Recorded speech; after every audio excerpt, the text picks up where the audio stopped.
flight security of the world, man. He continues to do it. He continues to stay funny. He's my friend.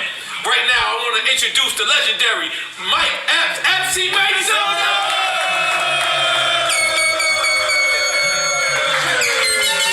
First though, let's get to that dance. What is that dance? Man, you know what? I did that originally in your video in 2000. What was that? I don't know. Well, I think it's 2001. Yeah, something like that. Yeah, man. And that was called Patch Your Weave, because I see a lot of girls in the club that pat their weave. It's that shit, man.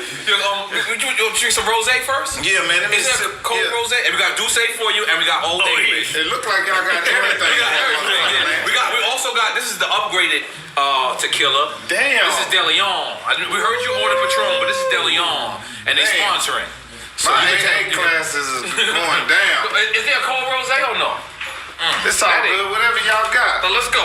We're gonna pop a rosé. We're gonna hit some Douce. Pop one of these motherfuckers. Oh, you gonna hit the old E for real? Hit the old E too. You a big guy.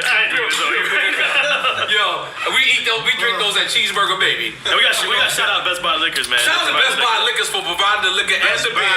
BestBuyLiquors.com. Yeah, shout them where they at. They got 5 locations: 2 in Kendall, 1 in Rancho, 1 in Florida City. Best Buy Liquors. Also shout out to Jim Beam. Shout out to Jimmy Beam. Yeah. I just seen a nigga at the club last night.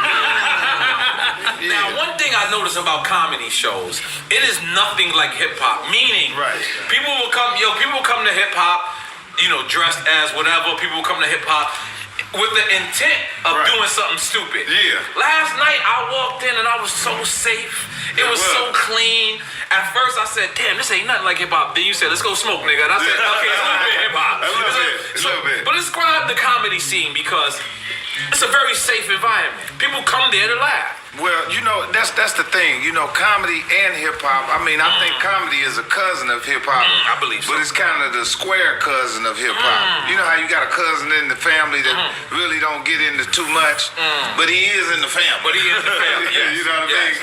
Because you got comics like Cat Williams and myself and many others. We done had some brushes with the law. Right. You know what I'm saying? But Cat Williams been having problems lately. Yeah, you ranked on him the other day, too. Jail. Yeah, he's staying in jail. He the DMX of comedy. He is. Let's make some noise for Cat Williams to the DMX of comedy. Is that accurate? Am I accurate? Yeah. Cat Williams is definitely but I got love for Cat, you know what I'm saying? And a lot of other comics out here, man. But like you said, the comedy game is a real smooth game. Everybody coming there to laugh, you know what I mean? It ain't like hip hop where everybody going in there trying to show. They come in there, exactly. Like when I go out with my wife, I'm very protective, you know what I'm saying? But last night, is that cold, Mr. Lee? Yeah. I can't. You don't know how to pop shit. Give me that.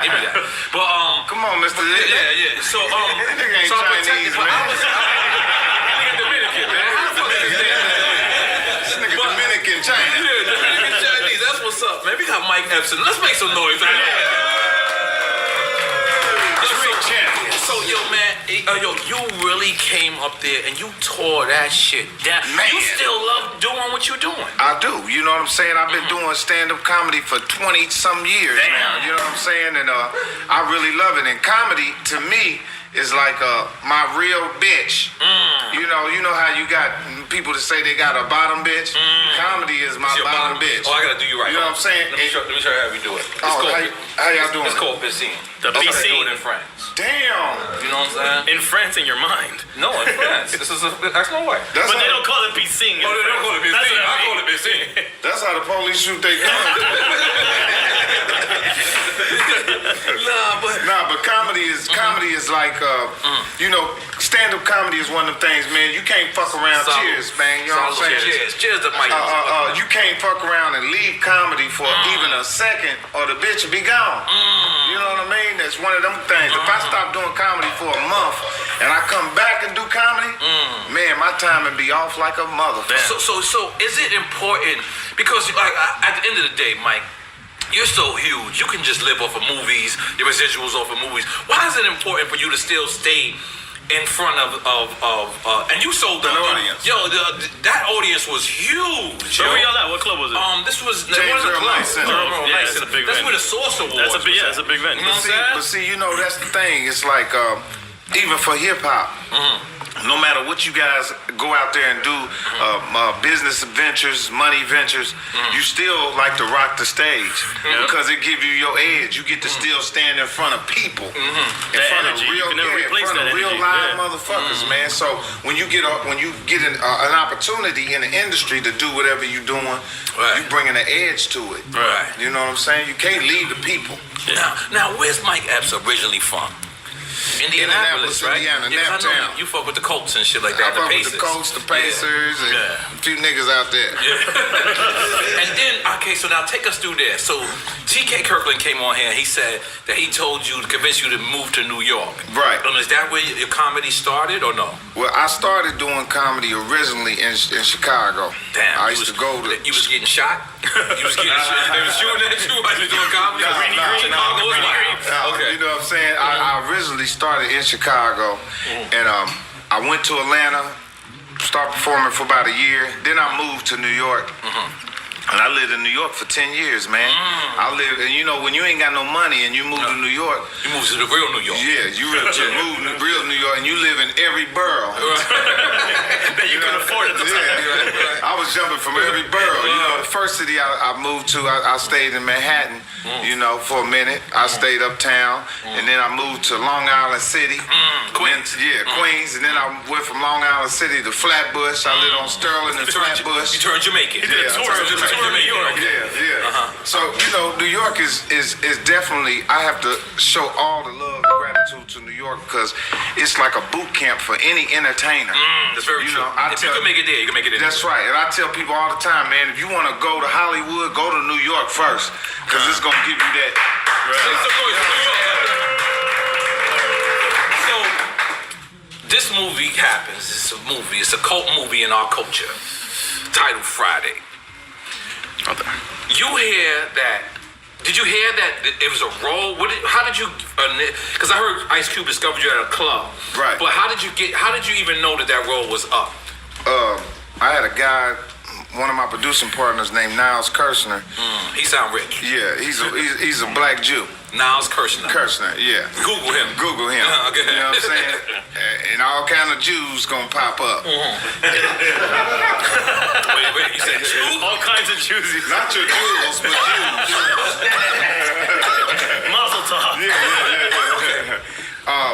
You know, he had a friend that he was a roommate with a guy in college who really runs Ice Cube's Cube Vision. His name is Matt Alvarez. They said, man, we got a comic, man, that's really, really good, you know. Let's do an audition with him, man. And they had a line of auditions up at the Comedy Store. And I did the audition. That's in Hollywood, right? Hollywood. Okay. Yeah, Ice Cube walked up to me, man, said, man, can you act? I said, yeah. I didn't know if I could or not. I said, hell yeah, I can act. And we went through the whole auditioning process, man, and it lasted for about a month because he was trying to find that next Smokey. Right. And man, I was auditioning with about 150 comedians out there in LA. Did you think he was still trying to get Chris Tucker as well?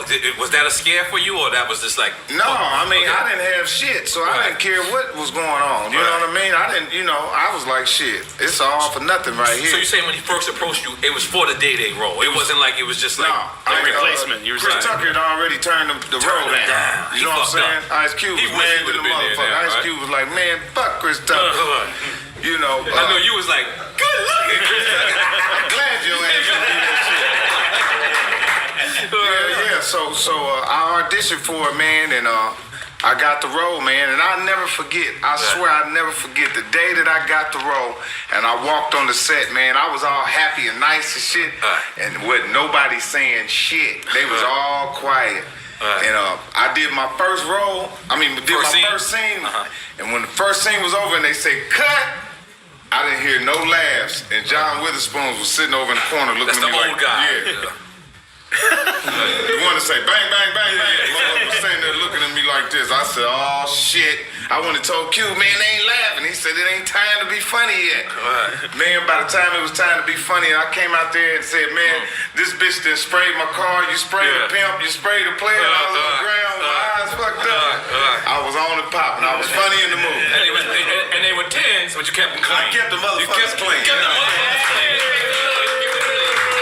I don't give a fuck what size rims you got. Keep the bitch want you to know that for the hood, like that was a cult movie, so people really didn't want to accept nobody else for that role. They did, especially for that time. Because Chris Tucker tore that shit up. He tore it up. I mean, and people still think to this day the first one was better than the second one and the third one, but you know what? It was a cult movie. I believe that the first one, pardon me for cutting you off, I believe the first one led to the second one. I believe it did. Yeah, I believe there's a foundation to it. Yeah. But go ahead, continue what you're saying. No, that's real. That's real. The first one was a foundation to it, and but the second one and the third one, I mean, like I said, there's kids that didn't really see the first one like that, and didn't understand it. They really liked the first one and the second one better. I mean, the second and the third better. So it's different people for different, movies. Now, I just was watching. What the fuck movie we just watching, and I never watched it in Hancock. Hancock, you even at the end of Hancock, nigga. They put me at the end of Hancock. Like, I watched Hancock 17 times. I never knew you was in there. Yeah, that's a Will Smith movie? Yeah, I watched it today, and what did I say, babe? For some reason, I said, let me watch the end of this shit, because I never know what happened at the end. I never knew if he died or not. Nobody never knew I was in the movie. And then you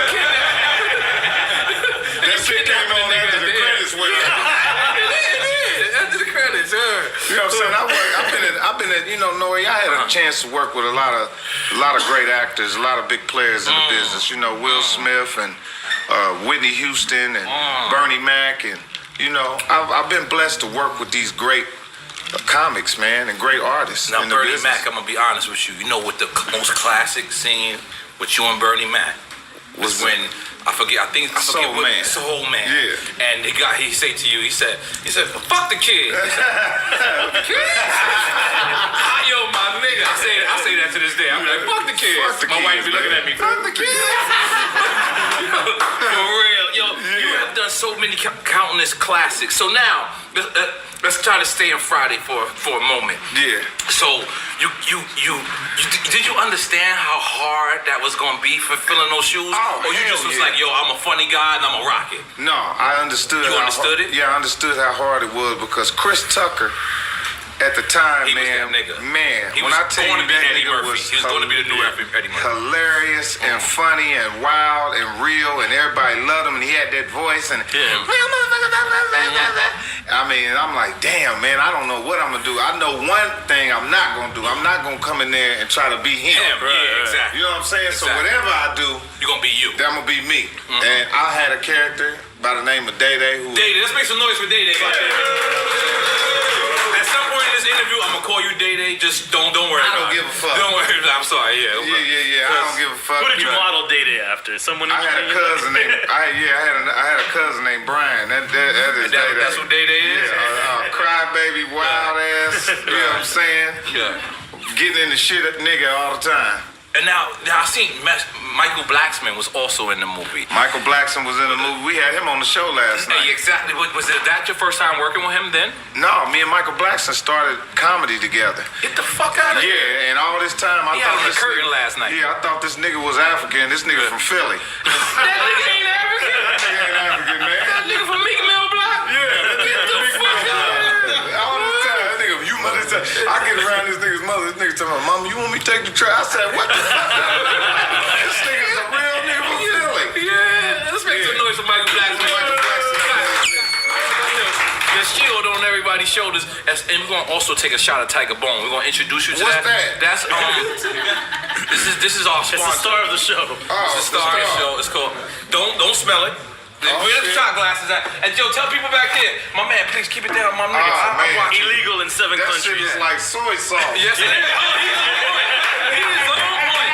I ain't gonna front. This is when your hat gonna come off, the glass gonna come. But it's a good thing. Damn. It's a good thing. Okay, we'll get into it later. Can we get the shot glasses? Yeah, let's get the shot glasses. You know what I'm saying? Now, what's my man? You came with. It's another comedian that you brought with you. Henry Wells. Where Henry Wells at? Henry Wells. Where Henry at? We ain't got another mic. Oh, okay. He be right back. He gonna take a shit. Yeah. He looked like he had to take a shit. No, that nigga done rolled off in his neighborhood. He out there looking for that lean somewhere. That old No, nigga just fucking kidding. with No, lean? I'm just kidding. That's crazy. He said that old nigga fucking with me. Okay, now at one point in your show, you talked about the Chris Brown and Soulja Boy. Right. I also looked at your Instagram. Yeah. You posted a thing of Soulja Boy and Talking about how he was shot them niggas. Huh? I seen that as well. But I will get to that. But the Pookie, Yeah. the Pookie. who you think gonna win this fight, Mike? You know what I'm saying? I think Chris Brown. The only reason why I say Chris Brown, because Chris Brown can play ball. You know, in the hood, one of them niggas that ride motorcycles, that play ball, that know how to do everything, he gonna kick your ass. Yeah, he gonna kick your ass. Yeah, he one of them niggas. So you betting on Chris Brown? Yeah, I think Chris Brown gonna knock his ass out. I think Chris Brown. Chris Brown? Yeah. Who are you betting on? He just got more weight on him. Yeah. Chris Brown, bro. Yeah, somebody got to vote for Soulja Boy Chris now. Brown. You taking Soulja Boy? Eric? Yeah, you going for $100? Eric the realtor's taking They Soulja got a Boy. date for it? It's official? I don't know, but I'm going. Wherever it's at, I'm going. Yeah. I'm gonna support. Yeah. I mean, and if they don't win, it's gonna be a scratch off. Somebody gonna get scratched in there. We gotta check both them niggas' nails. One of them dance, and the other nigga do kid raps.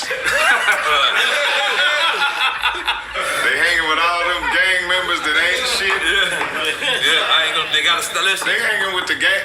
That's the thing about these niggas in the rap business. They be hanging with the niggas that ain't shit in the city. Yeah, They be thinking that the point of it is to get rich and get away from that shit. That's Take your what I'm niggas saying. away from that shit. You see what I'm saying? You know what I mean? Yeah. It's going backwards. You Yeah, know it's what I'm going saying? backwards. Because, Yes, it is. you know, a nigga in the streets, he ain't trying to get in no trouble. You know, you gonna have to do that shit when you a kid, and then when you get grown, it's over with. You can't get rich and live in a mansion and then decide you wanna be a tough You wanna shoot a motherfucker. nigga now? Yeah, ain't that a bitch? Yeah, you supposed to shoot a nigga when you 14. 14, that's That's reverse gangster right Yeah, there. you want to shoot a nigga at 34. Yeah. And you got a name for yourself, bozo. Yeah. And you have to fuck 24, everything whatever. up. This shit is crazy, Mike Epps. Yeah, but man. now, Mike Epps, you was at one point, I think you was doing an album Yeah. with Comedy Scott album. Storch. Yeah. I thought I seen you one day a little bit high. Is that true? A little bit. Man, I done been With Scott high. Storch, it gotta be a lot of It big. was a little classy. Let me tell you something, man. I'm one of them real artists, you know what I'm saying? Like, I done did a little bit of everything, you know, on the drug side. You know? Tiger. Right there. Go ahead. Continue. Because, you know, I think, honestly, I think a lot of artists, like some of your greatest artists, if they wasn't high, you wouldn't have got Jimi Hendrix. you wouldn't have got the best out of them. Fuck it. Jimi Hendrix You know? put acid on his eyes. Yeah. He let the shit melt. Richard Pryor. Yeah, Richard Pryor, all of them. Yeah, but I'm one of them real niggas. I know how to go on, get down a little bit, and leave it alone. Because when you impersonate a coke nigga, when you be doing on your hands, Oh, yeah, like, yeah. How you be doing that shit? Yeah. Doing Yeah, all kinds of different shit. You know what I'm saying? Yeah, that's what the old niggas say. When an old nigga wanna let you know he got something, he say, hey man, yeah, dig, I holler at you over there, man. You know what I'm saying? But I'm a pro, man. You know what I'm saying? I ain't never late to work. Wait. are No, you're off shot duty, son. This is Tiger Bone. You don't pour that much of Tiger Bone. God son. damn, player. Yo, nigga, give me somebody. Give me Pour some out right here. Look. Yeah, pour some out. The little short dude Yeah. on the Pour the Tiger out for some. Yeah, this is for the dead homies. fucking We Zach ain't trying to kill. We ain't trying to Galifianakis. kill Mike now. Come on. We trying to get Mike loose. We ain't trying to kill him. I'll take This it. nigga did my video. He my family. Okay, we gotta show you how to do it. Do you be drinking this shit? Yeah, I'm drinking this shit. Here. Ada. Yeah. No. Ada. What's that mean?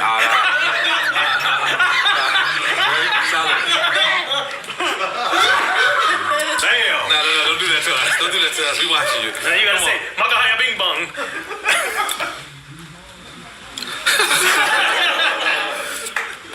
Who is gang? Damn. You know what? What is that, Mike? Describe that. Describe that. This shit tastes like iodine. Nigga, did I just drink some iodine? We gonna die together, Mike. That shit made me sweat too. Man, I swear to God, this shit tastes bad in the motherfucker. We had Rick Ross tape. Rick Ross wouldn't let us go 3, right? Nah, he was not having it. I ain't having it. Shit, I'm Rick Ross too, nigga. Yeah, but you know who? Or drink damn near a whole bottle style speed. You know it's actually herbs. It is. It's actually herbs. That's what it tastes like. There's a lot of ginger in there. Yeah, it tastes like one of them motherfucking Chinese To get your life right. Like it's not like a Viagra, like you'll be walking around with the hard shit, but if you happen to play the game, you'll be ready. You know what I'm saying? My mama always told me, you watch them New York niggas, they too fast. They got some new shit you ain't got yet. Yeah, we very fast. We very fast. So Mike, you do so all about the Benjamins came in between after next Friday, correct? Yeah, All About the Benjamins was a film that was mine that I took to Ice Cube. What? That was your film? Yeah, that was here in Miami, right? Yeah, that was shot here in Yeah. Miami. I took it to Cube. We shot it under Cube Vision. I produced it, man. Went through a rigorous casting. When you say it's your film, you mean that was your idea? You wrote it? My script. That was my script. I took it to Cube. I never heard that. Yeah. I mean, well, it's in the credits. All right. You might not hear this shit, but it's in the credits. Right. If you look at the TV thing and the credits going down, that motherfucker say Mike gave it to him. I ain't gonna say that. Mike gave the script to Q. Yeah, All About the Benjamin was shot here in Miami, man, and that was to me, I think that was my best film I ever did. I love that. I mean, that is my favorite. You know what I mean? That's I can't say it's my favorite Mike Epps film. It discovered old girl, but it's my Eva favorite. Mendes. Yeah. Eva Mendes. That was her break. That was her break. Yep. Wow. Yeah. And I remember them auditioning a whole lot of people they auditioned Lil' Kim. For that role? For that role, yup. They auditioned Lil' Kim. I couldn't imagine that. Nah, I couldn't. No. When you lost your wallet, she was like, grabbed you by your head. She was like, Pendeo. I said, oh my God, that's a Latina. She's Cuban. I think she's Cuban. Yeah, she's Cuban, like a motherfucker. She's Cuban me. She's Cuban me. But yeah, y'all. She was a great actress in that movie, man. So you was a part of the casting and all that for this? Oh yeah, man. You know, I get really, and I mean a lot of films that I do, man. I'm just not one of them artists that wear it on my sleeves, but my production company has produced a whole lot of different films in the business, including Meet the Blacks. That's been my latest. Yes. The latest I fuck movie with Meet the Blacks. Naptown. Mike Tyson is off the chain. Yeah, that nigga's crazy. Yes. And you're in the Resident Evil films, right? Yeah, Resident Evil. This nigga's in everything. I mean, I like those I did a lot of films. movies. I did a lot. I got a Survivors big Remorse. That's about LeBron, the right? basketball joint. Yeah. Oh, that's on Showtime. Yeah, you everywhere, my man. Yeah, they killed me on that show. Yeah. I asked for some more money. But you killed the dog. I seen that. You killed the dog. What did you do? You sprayed some foul shit, and the dog went and smelled it, and he died. And then you went and helped everybody investigate. Because the white boy had the dog shitting in my yard. right. You know what I'm saying? Next door neighbor, white boy, got a dog. He walked the dog and walking past everybody's house and get to my house and let the motherfucker shit in the yard. So I said, okay, you won't be shitting in here again. Right, and you killed it. I'm going to send you to doggy heaven. He said, let's make some noise for Mike Epps being like Mike Vick. Let's make some noise right there. Some niggas are looking like, damn, I'm not sure. And that was just in the movie, so I know it's not a dog. Peter, don't cut him down. Don't cut him down, Peter. Yeah. So What's now, wrong with this motherfucker? yeah, we fucked up. You on tour right now. Let's big up this tour that you're on. Yeah, this tour right here is crazy. This is a tour that is just like the last tour. You know what I'm saying? Now, Rock Nation is a part of this? No. No Rock Nation is part of this. You know what I'm saying? This is what I do. This is a Mike Epps. This is a Mike Epps Festival of Laughs. Now I go around the country and I just use all of these comics that we all know and love and just put them on the show. Like last night we had Arnaz J, Bruce. Bruce was there? Jay Farrell. I seen Jay Farrell. You know what I mean? So I use all of them. I got Arsenio Hall opening up on one of these shows coming up. Wow. So I just been grabbing all the comics and putting them together and putting them on these big shows called Festival of Laughs. Did you get Michael Blacksman dressed yesterday? Because he had I curtains don't know on. what the fuck that nigga had on, man. Yeah, he seen his shoes though. The shoes matched, but his shirt was Versace. You gotta respect him. That nigga had on a suit that when I used to eat Now Later, they had a special Now Later called a mystery mix. That motherfucker was yellow and purple. I said, this nigga look Black like a as mystery hell. mix right now. Black as hell. Henry killed him when he said, nigga, you look like Kodak Black's real daddy.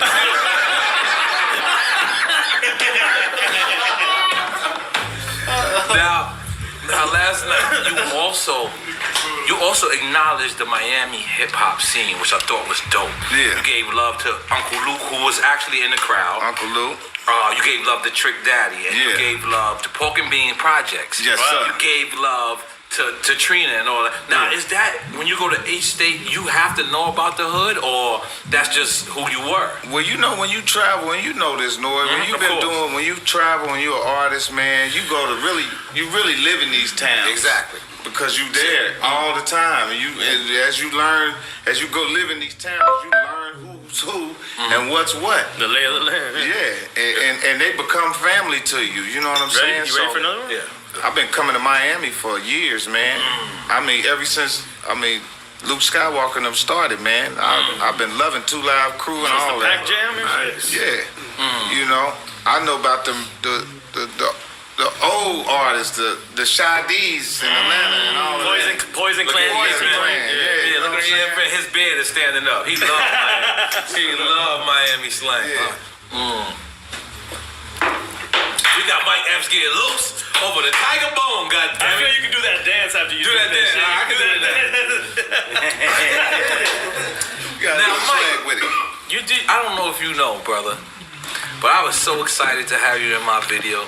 Like I did whatever I had. You know, we wasn't supposed to film the video in LA. We shot it in LA. But we shot it because I wanted to shoot it in Puerto Rico. This is nothing for people listening. This is nothing. This is nothing for everybody. Because everybody call it homeboy. Right. Homeboy. I came to party. But I wanted you in my video Was that so one of your bad. biggest hits? That's one of my biggest hits. Yes, it was. What was your biggest hit? No, that one was. Well, it depends. Oye Mi Canto It depends. and Super Because Oye Mi Canto hit the most countries ever. I had a Spanish record. Boricua, Morena. You know, I'm half Puerto Rican and shit. You know what I mean? But all my friends is Dominican. It's fucked up. Look at that. My barber's Dominican. My fucking. But you more nigga than anything. I'm a nigga though. I'm a nigga. I got niggerdom in me. It's all niggerdom. But then you get Puerto Rican. But then I get Puerto Rican. The only good hair is on your eyebrow. The rest of your hair nappy as a motherfucker. I got good hair. This hair right here is nigga right here. I got good hair. My son, you can see my son shit. My son shit is, look, you can tell he getting lit. We always know from the push of the table, how far you push the table, the guest is lit. But Mike, man, let me tell you something. This show was about praising our legends. Because on our business, I would like to ask you how it is in comedy. But after you get 5 to 10 years in this business, whether you're successful or not, people want to call you the old person. People want to kick you out, and we don't want to do that here. Here we interview our legends because we want to keep them. Man. We want to keep them alive. That's dope. Because in our culture, you know, something that I recognize. You know, Mick Jagger and the Rolling Stones, they 65 years old. They are. And they still cool in their community. Yeah. But when a person hit, you know, this year I'm gonna be 40. I'm gonna do a big birthday party. And I finally hit 40, me. So I'm gonna do 3 big dope, birthday man. parties. You made it 40 years old in hip-hop, player. But in our culture, Yeah. once you get old, people want to kick you out and say it's over for you and things like that. And that's not what we do here. What we do here, we got, you know, people listening to us, and we always want to salute the people who put in that work and who's here. And we ain't necessarily young, Who laid the but foundation. we young in here. We young in the mind. So we salute our legends. And tonight we are celebrating and we are saluting the motherfucking legend of Mike motherfucking Epps. Make some noise! I appreciate that, man. You know what I mean? This one works. Every day is New Year's Eve or your birthday. Was that some pussy dust? Your Capone came here. His horn blew old Roomba. You know Capone from Roomba? the Bronx? No, you know Roomba? Yeah, come on, man. Look at this nigga. This nigga, Capone Mike. in the Bronx. So now, what was it when you was putting the powder on your hand? Baby you was powder. smacking the nigga. I was baby powder the pimp. I knew a real pimp that Right. he used to put cocaine in his hand. I had to be from Chicago. No? No, he's from Milwaukee. I knew he was from Milwaukee. But How you knew that? I told you, don't be playing the motherfucking games. Dust will jump everywhere.